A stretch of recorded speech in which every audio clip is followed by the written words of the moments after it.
In South Africa, the colonial and apartheid systems were supported by extensive legal structures, which included particularly brutal police stations and prisons. They held thousands of prisoners. Some of them were political prisoners. Others were people who'd violated petty apartheid laws, like not carrying their passbook.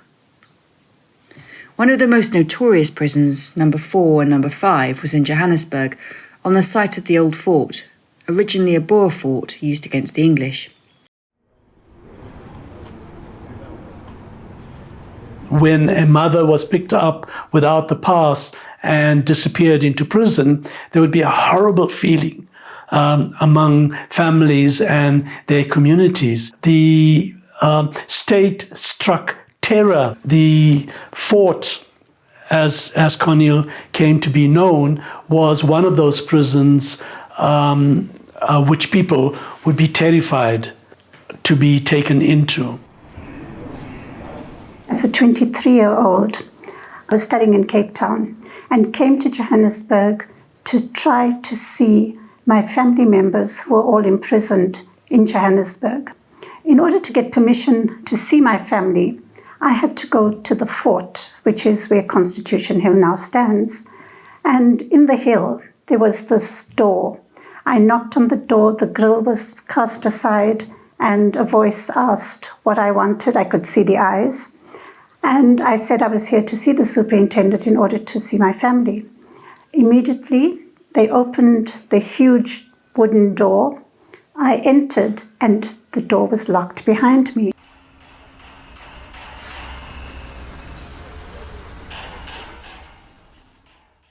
In 1994, South Africa had its first democratic elections. There was a new constitution. For the first time, all South Africans were equal under the law. The government commissioned a new constitutional court to uphold the new constitution. They used parts of the old apartheid prison, including bricks and stairwells, to make the court building. And they turned the rest of it into a museum to remind people about their history and where they came from.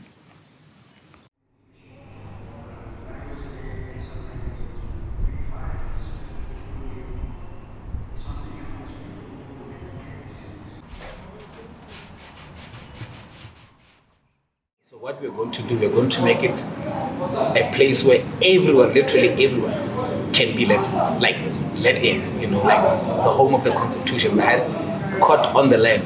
This is going to be the place where you will get your freedom,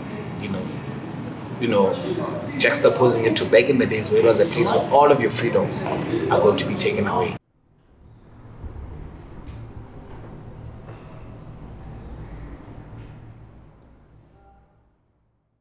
They're wonderful imageries at the court. So, for example, the ceiling of the sort of antechamber, the foyer, is representative of the khotla, which is the traditional court where people sit under the tree. Men would sit under the tree making decisions, and it's beautiful because it tries to bring in the imagery of these traditional courts in our country.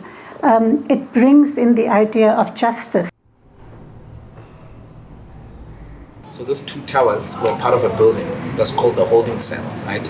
So when they were constructing the museum, they broke that building down. So those towers are actually staircases. So when they broke it down, they used all of the bricks that were there to build the Constitution. So this structure that was used to keep people in, to go sentence them, then becomes the structure that makes another structure, where people go to be heard, where all of their freedoms are protected. It's just doing all of the opposite things to what the law generally does. The law generally pushes a hierarchical position and stance on the world. It generally prioritizes who the judge is, to who the counsel is, to who the client is, who can't speak in court. And what the highest court of the land, the Constitutional Court, is doing is just flipping it. It's really saying, come inside, our doors are open. You don't have to say anything to be included in the room. You can just watch it for the theatre that it is. And if anything, it feels like one of the more beautiful theatre spaces that are still very alive in Johannesburg. The Constitutional Court makes the following order. It is declared that Mr. Jacob Gedleyihlekisa Zuma is guilty of the crime of contempt of court for failure to comply with the order made by this court in Secretary of the Judicial Commission of Inquiry into allegations of state capture, corruption and fraud in the public sector. South Africa's Constitution Court, I think, makes a really strong statement about how you can't wipe out the past, you can't knock it down. You have to reflect on it. And somehow the ways in which they rebuilt the idea of equality under the law on a place which had been absolutely not about equality is very powerful. You don't radically burn down the old and start building anew, because that is really not possible. That the old always exists and that we must continue to transform, subvert it. It's a continued struggle to free ourselves from colonial reality. I think states in general are built on top of the past, not replacing it, but incorporating it and working for and against it. The Constitutional Court is a particularly explicit example of this, but you find similar kinds of things around the continent.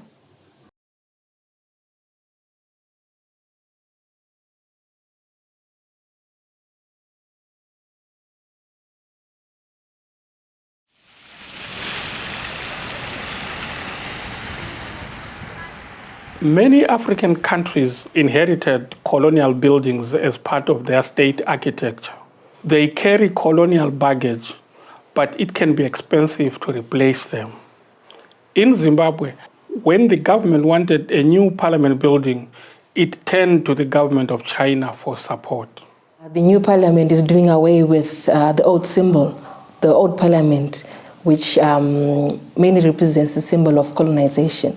So the new parliament is bringing forth a new era. But the argument now is that it's bringing forth a new era of neocolonialism, that the Chinese are now controlling our politics because the parliament is the symbol. When the British, came to Harare, they put the new Union Jack in that copy, saying that we have arrived and this is now our place. And again, we see again the same happening there in Mount Abden, where it's a parliament which is supposed to be our parliament, but again we see probably a foreign flag. The issues of sovereignty and probably control becomes very, very, very, very challenging from our view.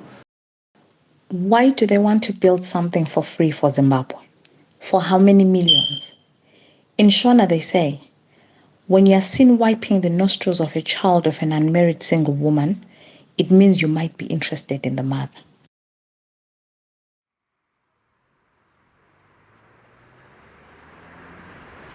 Quite apart from its unhappy associations with the old British regime, the building was far too small for the new parliament. Presently, members of parliament don't even have offices. It's only the chief whips who are catered for. So members of parliament are actually operating from their vehicles or from their suitcases. That's where they have to put their documents.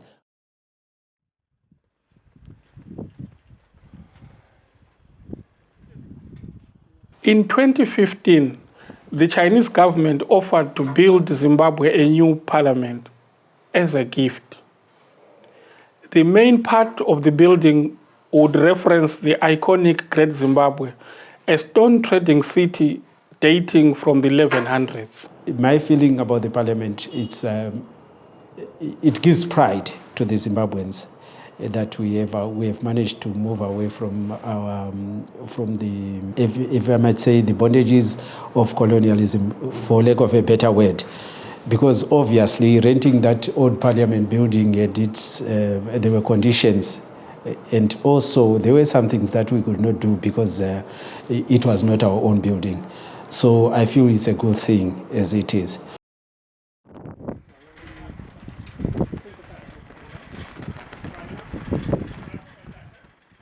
The new building was first used on the 23rd of November 2022.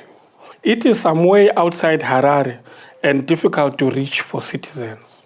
It's going to be in Mount Abden. In Mount Abden is going to be the new seat and that there will be an upmarket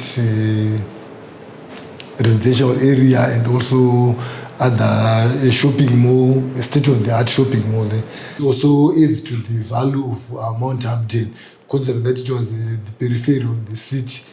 And now that the new parliament will be there and the new city will be there, I think better buildings, better structures are going to be erected around the area. And hopefully maybe some jobs will be created in the process. Ndikati kuita new building hakuna zvakunobatsira because mashandiro avanga vachingoita ndo the same avacharamba vachingoita se vachingonoita. It's only the building yavanenge vangori iri nyowani varimo muparliament ndo vamwe chete vanga vachingoita madecision ndivo vamwe chete vasingambobvunzawo kune vamwe kuti saka handifungi kuti pane chinochinja ipapo. It's only the building yachinja. When you look at where this building is sited and the kind of plans to create this new administrative city, I think there's this fantasy amongst the political elites of a new monomotapa kingdom.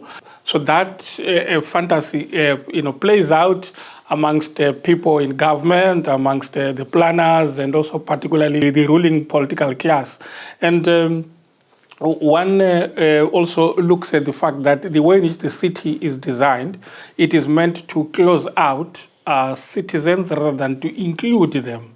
So if it's a parliament building that is meant to be representative of their interests, why construct it in a place and in a city which is supposed to close them out, as it were?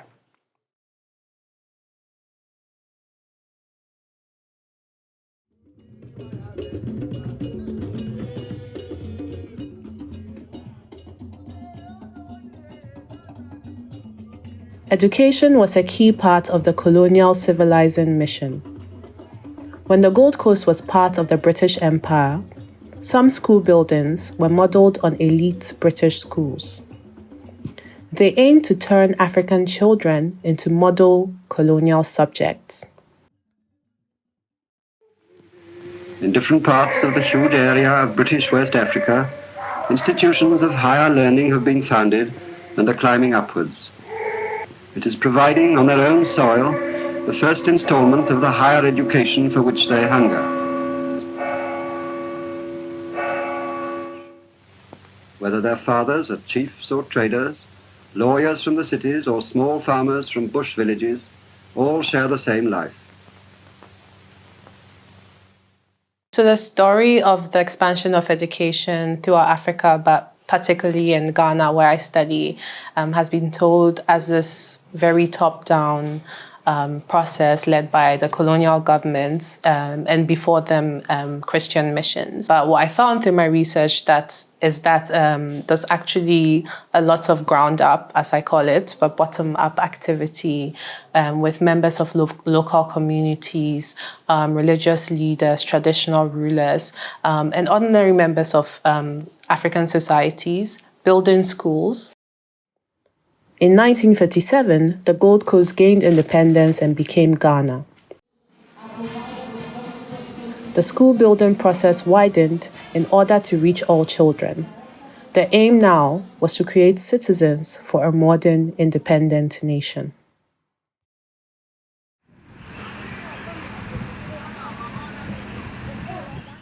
My main study site was in Pando in the Volta region. Pando Secondary School starts in 1953 in a community center. And by 1956, they've moved to their new sites with this purpose-built schools. And then in the 60s, it's taken over by the state as an assisted secondary school. And similarly, the school is started by members of the community who are looking around and feeling that their children are being left out of this great wind of change that is blowing around the country. Chiefs and elders also gave land to the Pando Secondary School after they had moved out of the community center and looking for space. And the first buildings as well are put up through communal labor, including by students who also literally built their school from the ground up. You know, as students leave the school, some of them find themselves at higher places or positions where they are in a position to support the school in diverse ways. So, for example, some of the infrastructure facilities like the staff common room, the current staff common room that we're using, is provided by the 1993 year badge.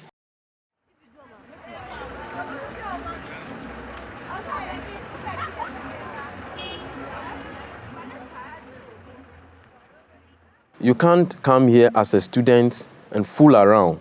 Even the monuments that we have at the center of the school tells all about discipline.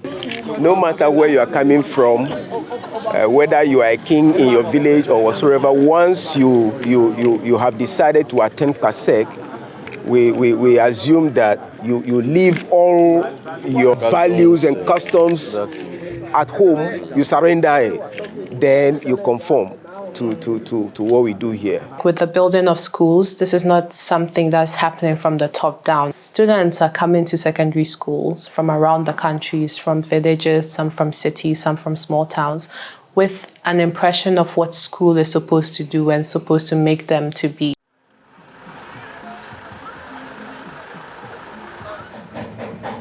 If you are from a village, let's say, and you come to PASEC here, the environment will let you be more civilized.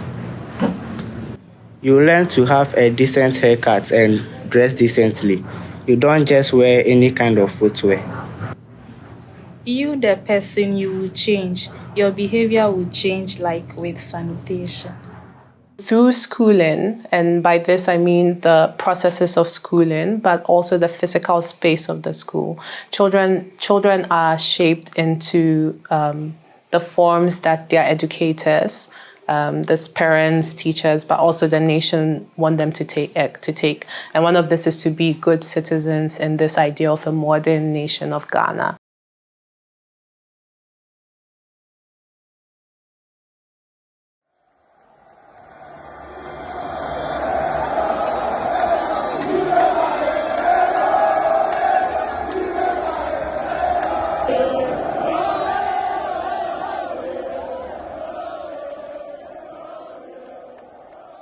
Na se sentais qui vraiment esengo, na zaki na esengo pourquoi? Parce que na mona yango ka na TV. Et puis na mona ndenge ba joueur mususu pe ba kena na ba stade na bango. Alors nga kokota kuna esalaki epesa nga esengo po na mona ki keloko na mona toujours na TV mais na mona yango en live. Ouais. Football's a passion across most of Africa. And it offers another approach to thinking about nation building. Football stadiums are venues for national joy and pride, a way of bringing people together, making them feel like a collective. Le football, pour nous, c'est un élément qui nous unit malgré toutes nos tendances. N'oublions pas que nous sommes des pays nous sommes des pays jeunes qui sont sortis il n'y a pas très longtemps des indépendances et nous avons des tendances à être trop tribal et l'ethnie. Chez nous, les gens pensent plus ethnie. Mais quand c'est football, nous pensons nation, nous pensons pays.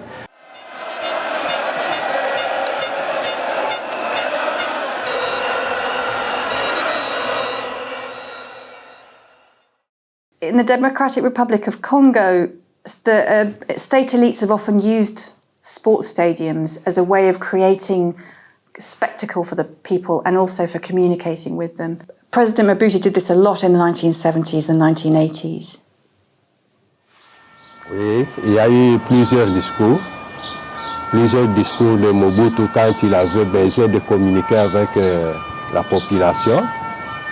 On mettait sa chaise là-bas, il se tenait debout ici, devant tout le monde, il pouvait prononcer ses discours très facilement, à part quelques discours qu'il a prononcés en scellé. Mais toutes les grands discours, toutes les grandes décisions que Mobutu devait prendre, si ce n'était pas au palais du peuple, c'était ici sur cette stade qu'il devait communiquer avec le peuple. Mobutu also created national dramas here. The most notorious, the most famous of these was the Rumble in the Jungle, the fight between Muhammad Ali and George Foreman in 1974. Sneaky right hand. Another sneaky right hand. This time he works over the shoulder of Foreman. This is a combination. faut d'abord comprendre une chose, c'est que le Congo de 1974 n'est pas le Congo d'aujourd'hui. Le ring se trouvait au centre du terrain. C'est là où il y avait érigé des paillotes. C'était très beau à voir. Ce jour-là, je me rappelle très bien. Il y avait de la lumière un peu partout. Il y avait la police. Il y avait la discipline la plus totale. Personne ne se bousculait. Tout le monde était en rang avec son billet. Et les gens commençaient à entrer au stade à 5 heures du matin. Jusqu'à attendre le combat qui s'était tenu vers 3h, 4h. Et ça a pris seulement quelques minutes. Et puis, le combat était terminé. Et tout le monde cherchait par où sortir très tôt matin. Oui, j'étais à Kinshasa. Et puis, ça s'est passé tard la nuit. Bon, je dormais déjà. Comme j'habite la grande avenue là, c'est quand les gens sont sortis, ils rentraient, ils chantaient, ils scandaient, Ali Boumie, et je me suis réveillée. Et d'abord, j'avais un peu oublié qu'il y avait un combat là-bas. Quand je me suis réveillée, c'est le combat Ali Foreman, les gens qui rentrent, c'est ça. Les gens étaient vraiment, ils étaient tout contents, tout joyeux d'avoir assisté à un combat. Je suis là depuis longtemps.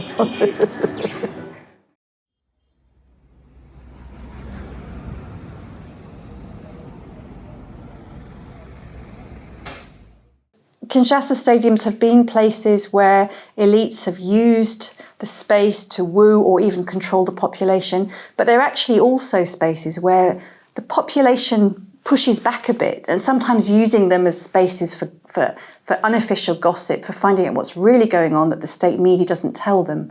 So there's something about the stadium as a place which is both a kind of top-down and a bottom-up way of making the nation.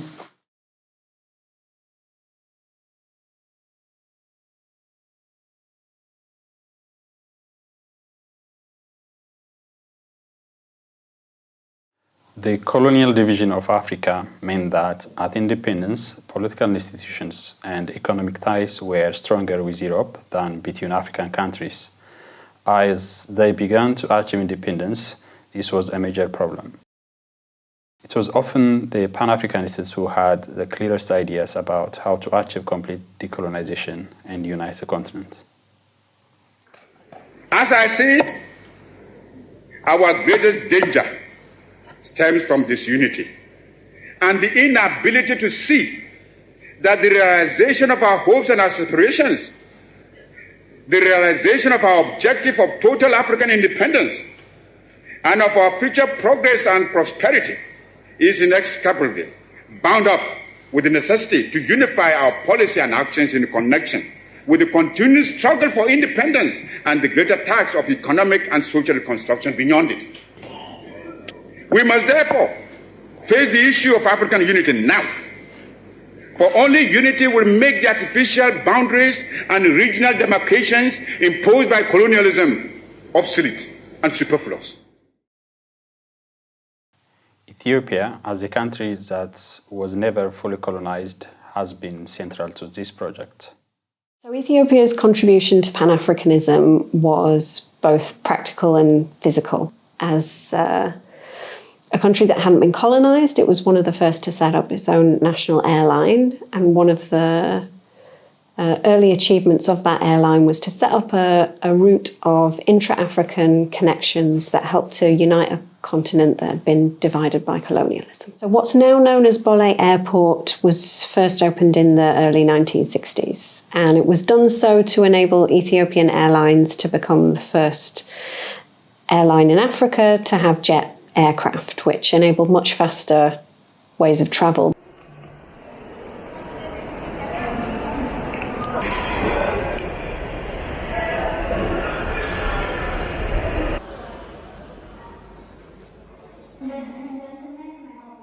I mean, I've traveled from many other countries to Addis, from Nigeria, from Algeria, from Egypt, and it's always connecting back to Addis. I was coming from Lagos, Nigeria, and I was going to Istanbul, Turkey. I was coming from Abidjan, and then I was going to Tokyo. So it does feel like a hub that brings all of us together and processes us and helps us get to wherever we want to go.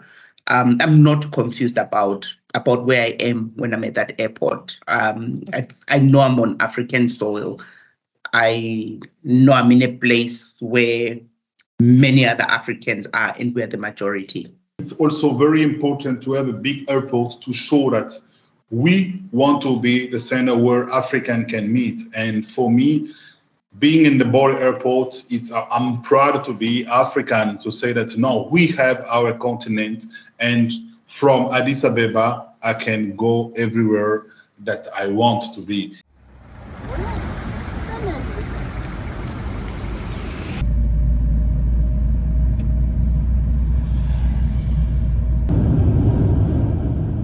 One of the interesting tensions that you can see when you study an airport such as Bole is that whilst it is at the heart of this project to connect Africa better, it's also as much a projection of Ethiopian power as it is of African power. If you're traveling from North Africa to East Africa, from West Africa to Southern Africa, you just have to go through. So for me, it projects them as having this kind of soft power. I mean, they project themselves as really a leader in Africa. The airport itself serves very well a national agenda to position Ethiopia as a continental leader, but that doesn't then necessarily create space for other African countries to travel through Bole. That airport is very much an Ethiopian airport for an Ethiopian airline.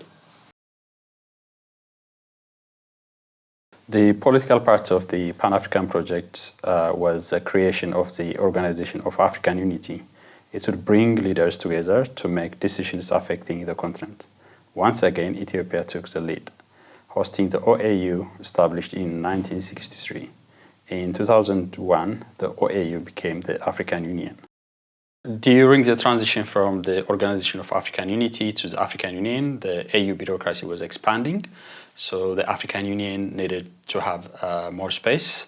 So the Chinese government offered to build a new headquarters building as a gift for the AU, and the African leaders accepted it. እንግዲህ ድርጅቱ የተቋቋመበት ዓላማ እንግዲህ አፍሪካውያንን አሰባስቦ በአንድ እንትን ስር የራሳቸው ተመሳሳይ ድምጽ ኖሮን አፍሪካውያን ህንጻው የሚነግረን ምንድነው አፍሪካውያን ተሰብስበን ተመሳሳይ ሐሳቦችን ወይም ሐሳቦች የተለያዩ ሐሳቦችን ወደ አንድ ጠንካራ ሐሳብ አምጥተን ከተወያየን ወደ ላይ ራይዝ አድርገን ከሌሎቹ አገራት ጋር ተፎካካሪ የምንሆንበት ለዓለምም አስተዋጽኦ የምናደርግበት እድል አለ። የእድገት ምልክት ይመስላል። ያው እሱን ማየት ትችላለህ። ተስፋም እንድታደርግ የግድ አፍሪካ ህብረት ነው ተብሎ የግድ በጎጆ ቤት ወይም በትንሽ ነገር ሪፕሬዘንት መደረግ የለበትም። ካለው ከዘመናዊ ነገር ጋር ካያያዝከው ገብተን የተመለከትኩት ነገር በእኔ እይታ የኦልሬዲ ፈንዱም በቻይኖች እንደመሆኑ መጠን ዲዛይን ውስጥም ፓርቲሲፔት እንዳላደረጉን ነው የፊል ያደረግኩት ውስጡ ሳየው። ምክንያቱም ምንም ከአፍሪካን አርኪቴክቸር ጋር የሚገናኝ ነገር በእኔ አንደርስታንዲንግ ያላገኘሁበትም ምንም ያየሁት ነገር የለም። ሞደርን አርኪቴክቸር ነው፣ ሙሉ ከርቴን ነው። The building has been very controversial because people felt that the kind of the aesthetics, the physicality of the building itself doesn't well represent the aspiration of the African Union itself, as well as the kind of spirit of Pan-Africanism. Just glass and concrete ብቻ ነገር ነው ያለው። አዝ አፍሪካን ደግሞ ካየህ ልብሶቻችን ራሱ በጣም ብዙ ታይፕ ኦፍ ከለር የሚታይባቸው ናቸው። ይሄ ግን ወጥ ቱ ታይፕ ኦፍ ከለር ብቻ ነው ያለው። ህብረት ድርጅቱ በጣም ደካማ ነው ማለት እንደ አፍሪካነት 54 ሀገራት ናቸው አፍሪካኖች የአፍሪካ ህብረት አባል። ስለዚህ ግን እንደነሱ ማለት ጠንካራና በጣም አቋም ያላቸው አንድ አፍሪካ ላይ የሆነ ነገር ሲደረግ በጣም ፓወርፉል አይደሉም። People's reaction to the building is an expression of people's dissatisfaction. For example, one person whom I met in Addis Ababa described the building as something which looks like a snail, which is actually an accurate representation of an institution which is slow and sluggish.